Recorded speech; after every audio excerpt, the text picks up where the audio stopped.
Capítulo 8 do livro O Poder do Pensamento Positivo, de Norman Vincent Peale. Não acredito em fracassos. Se você estiver pensando em fracassos, aconselho a livrar-se de tais pensamentos, pois eles tendem a materializar-se. Adote o princípio de não acreditar em fracassos. Desejo contar-lhe alguns fatos sobre pessoas que puseram em prática essa filosofia, tendo tido excelentes resultados. Explicarei a técnica e as fórmulas que empregaram com êxito. Se você ler esses incidentes cuidadosa e atentamente e tiver a mesma fé que elas tiveram, pensando positivamente, pondo em prática a técnica em questão, poderá também vencer a materialização do fracasso, que no momento possa parecer inevitável. Espero que você não seja igual a um homem que vivia criando obstáculos a tudo. Contaram-me que o chamavam de o homem dos obstáculos, porque fosse qual fosse a sugestão que se apresentasse, imediatamente seu espírito remoía todos os obstáculos que poderiam surgir com relação a ela. Mas ele encontrou alguém que o soube enfrentar e aprendeu uma lição que o auxiliou a modificar aquela sua atitude negativa. Passou-se o fato da seguinte maneira: os diretores de sua companhia tinham um projeto em estudo que envolvia consideráveis despesas e alguns riscos, bem como possibilidades de êxito. Na discussão que se travou sobre o empreendimento, o homem dos obstáculos interveio, como era seu hábito, e sempre com ar doutoral. Invariavelmente, tais criaturas assumem uma atitude prudente, provavelmente com o intuito de dissimular as dúvidas que alimentam no seu eu, dizendo: esperem um momento, vamos considerar os obstáculos que isso envolve. Outro homem, que até então tinha falado muito pouco, mas que era muito respeitado pelos seus associados em virtude de sua capacidade, realizações e certa qualidade indômita que o caracterizava, levantou-se e perguntou-lhe por que estava constantemente citando dificuldades para aquele projeto, em vez de citar as possibilidades. Porque a gente tem que ser sempre realista quando se tende a agir com inteligência, respondeu o outro. Acrescentou: é um fato que neste projeto há certos obstáculos bem definidos. Qual a atitude que você tomaria com relação a eles? Poderia dizer-me? O companheiro não hesitou em responder. Qual a atitude que eu tomaria em relação a eles? Ora, apenas os afastaria, nada mais que isso. Esquecer-me-ia depois deles. Isso é mais fácil dizer do que fazer, replicou o homem dos obstáculos. Você diz que os afastaria e os esqueceria depois. Posso perguntar se tem alguma técnica para eliminar obstáculos e esquecê-los depois? Ainda não descobrimos essa técnica. Um leve sorriso pairou nos lábios do outro homem. Rapaz, disse ele, passei toda a minha vida removendo dificuldades e nunca vi uma que não pudesse ser eliminada. Quando se tem fé e coragem suficiente e se está disposto a trabalhar. Uma vez que você quer saber como se faz, vou mostrar-lhe. Enfiou a mão no bolso e tirou a carteira. Debaixo de uma folha de celofane nele fixada, via-se um cartão, no qual estavam escritas algumas palavras. Ele atirou a carteira sobre a mesa e falou: está aí, rapaz. Leia o que está escrito no cartão. É a minha fórmula. Não venha depois com sua ladainha de que ela não dá resultado. Eu é que posso dizer se dá resultado, pois não me tem faltado experiência. O homem dos obstáculos pegou a carteira e, com estranha expressão no rosto, leu para si o cartão. Eis o que ele leu em voz lenta e incerta. Poderei fazer tudo com a ajuda de Cristo. Ele me dará forças. Filipenses, capítulo 4, versículo 13. Vivi bastante, disse o outro, guardando no bolso a carteira, e encontrei muitas dificuldades em minha vida. Mas há um poder nessas palavras, um poder real, e com elas você pode remover qualquer obstáculo.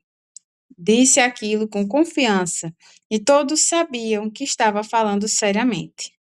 Aquela positividade, juntamente com os fatos de uma experiência que lhes eram conhecidos, pois era um homem extraordinário que tinha vencido muitos contratempos e, em qualquer sentido, não era mais santo que você.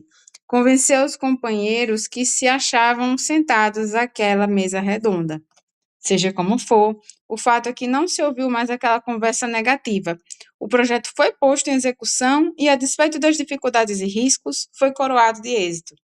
A técnica usada por aquele homem baseia-se num fato primário acerca dos obstáculos, que é o seguinte: não se deve receá-los. Ponha em prática a crença de que Deus está com você e, juntamente com Ele, você terá o poder de vencer. Assim, a primeira coisa a ser feita no tocante a um obstáculo consiste simplesmente em enfrentá-lo, não se queixar e tratar logo de atacá-lo. Não se arraste pela vida com essa ideia de que poderá fracassar. Enfrente os obstáculos e faça algo em relação a eles. Verá que não tem metade da força que você julga que possui. Um amigo que tenho na Inglaterra me enviou um livro de Winston Churchill, intitulado Maxims and Reflections. Nesse livro, Churchill fala sobre o general britânico Tudor, que comandou uma divisão do 5º Exército Britânico que enfrentou o grande ataque dos alemães em março de 1918. As probabilidades pesavam fortemente contra ele, mas o general soube como enfrentar um obstáculo aparentemente irremovível e invencível. Seu método foi muito simples. Fez apenas pé firme e deixou que o obstáculo caísse sobre ele, e ele, por sua vez, o rompeu. Eis o que Churchill disse a respeito do general Tudor. Aliás, uma grande frase, eivada de energia. A impressão que tive de Tudor foi a de uma estaca de ferro cravada no gelo, irremovível. O general Tudor sabia como enfrentar um obstáculo.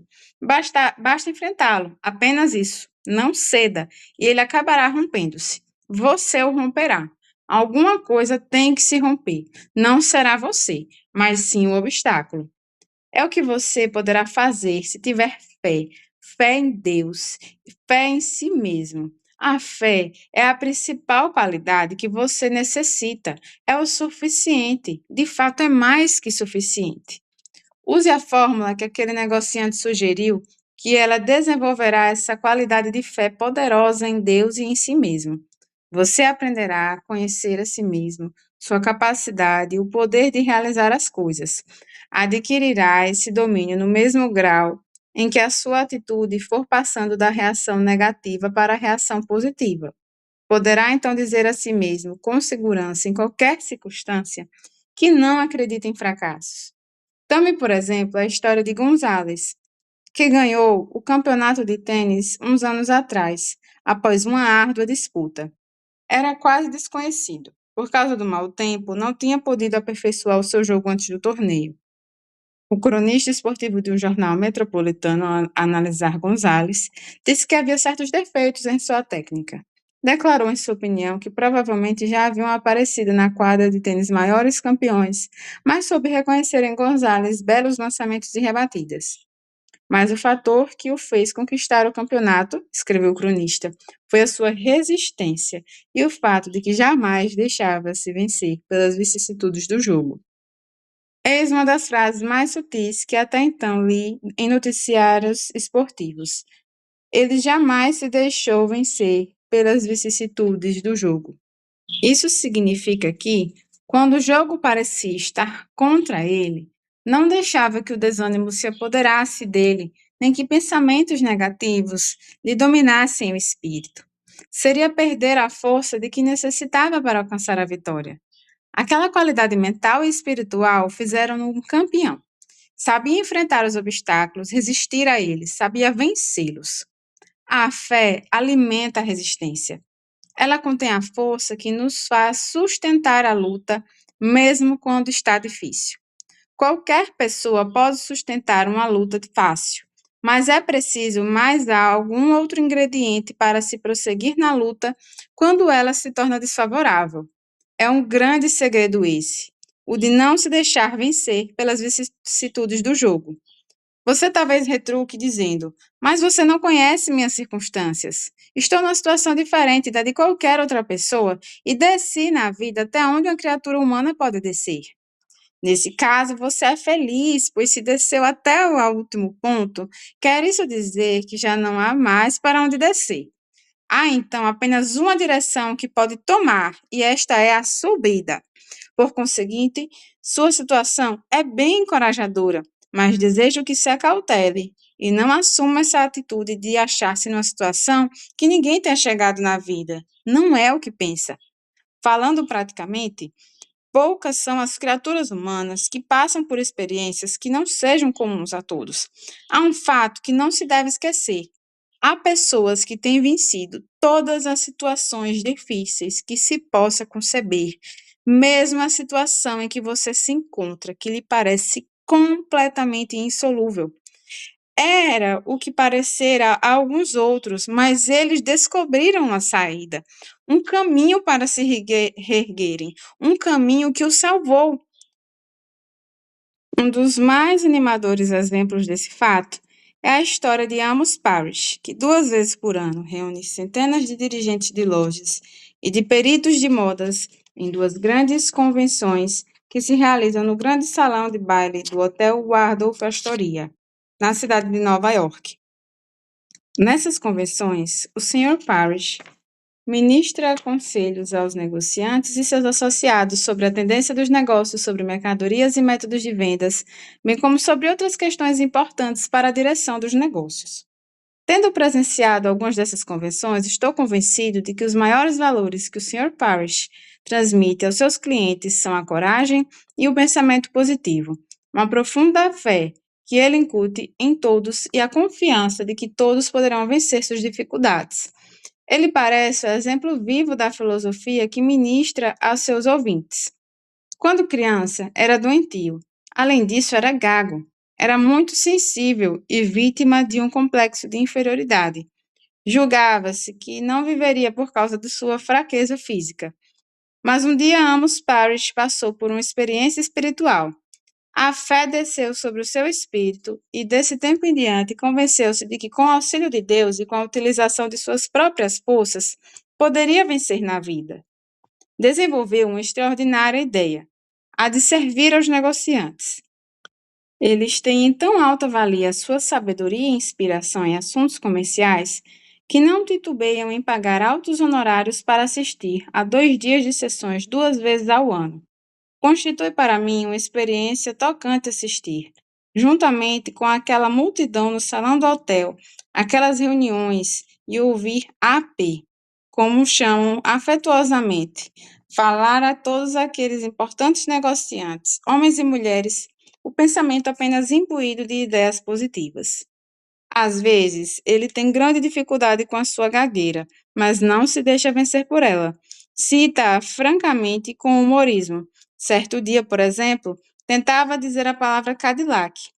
Tentou-a várias vezes e somente com um extraordinário esforço é que conseguiu exprimi-la.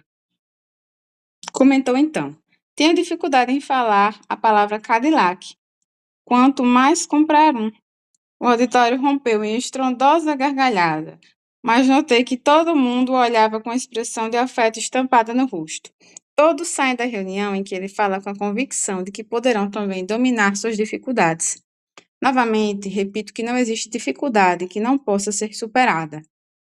Um negro erudito e filósofo, a quem eu perguntava uma vez como vencia suas dificuldades, respondeu: como eu venço minhas dificuldades? Bem, primeiramente procuro contorná-las. Se não consigo, tento passar por cima.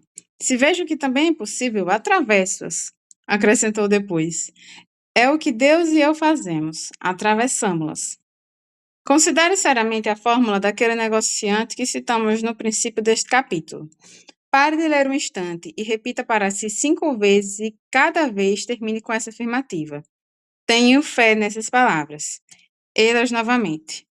Poderei fazer tudo com a ajuda de Cristo. Ele me dará forças. Filipenses, capítulo 4, versículo 13. Diga 5 vezes por dia, e ela lhe dará ao espírito uma força prodigiosa. Seu subconsciente, que sempre se ressente de qualquer mudança, poderá fazê-la talvez dizer: você não irá acreditar em tais coisas. Lembre-se, porém, que o seu subconsciente, em certo sentido, é um dos maiores mentirosos que existem. Ele concorre para desenvolver-lhe todos os seus próprios erros no tocante às habilidades. Você tem criado atitudes negativas em seu subconsciente e elas lhe devolvem os erros que tiver tido. Vire-se, pois, para ele e diga que tem fé naquelas palavras. Insista em mantê-las. Se tratar o subconsciente com essa positividade, ele se convencerá com o tempo. A razão está no fato de que você começa agora a alimentar pensamentos positivos. Em outras palavras, está finalmente dizendo a verdade ao seu subconsciente. Depois de certo tempo, ele começará a desenvolver-lhe também a verdade. Com ela e com o auxílio de Deus, não haverá obstáculos que você não possa vencer. Um método eficiente para tornar positivo o caráter do subconsciente consiste em eliminar certas expressões de pensamentos que poderemos chamar de pequenas negações. Elas vão se acumulando na conversação e, enquanto parecem em si despidas de importância, acabam criando atitudes nocivas para o espírito. Quando me ocorreu pela primeira vez essa ideia de pequenas negações, comecei a analisar os meus próprios hábitos durante as conversações. Fiquei surpreendido com o que descobri. Descobri que costumava dizer coisas deste jaez. Receio que vou chegar tarde. Ou será que meu pneu irá furar? Ou não creio que possa fazer isso. Ou não vou poder acabar esse trabalho. Há tanto que fazer ainda. Se alguma coisa não saía bem, costumava dizer. Ou era justamente o que esperava. Se observava algumas nuvens no céu, franzia a testa e dizia: vai chover na hora certa. Trata-se de pequenas negações, que não há dúvida, mas um grande pensamento sempre é melhor que um pequeno pensamento. Não se deve esquecer que os grandes carvalhos nascem de pequenas bolotas. Se uma massa de pequenas negações começa a acumular-se em suas conversações, elas acabam infiltrando-se em seu espírito. É surpreendente como elas vão se acumulando, transformando em grandes negações sem que a gente perceba. Foi então que resolvi eliminar completamente de minhas conversações esse hábito. Descobri que a melhor maneira de eliminá-lo era empregar sempre palavras positivas acerca de tudo. Quando se começa a dizer que tudo vai dar certo, que se poderá fazer tal e tal tarefa, não haverá possibilidade de o pneu vir a furar, chegar-se-á a tempo em determinado lugar, pois está se evocando a lei de resultados positivos e estes acabam materializando-se. As coisas realmente acabam dando certo.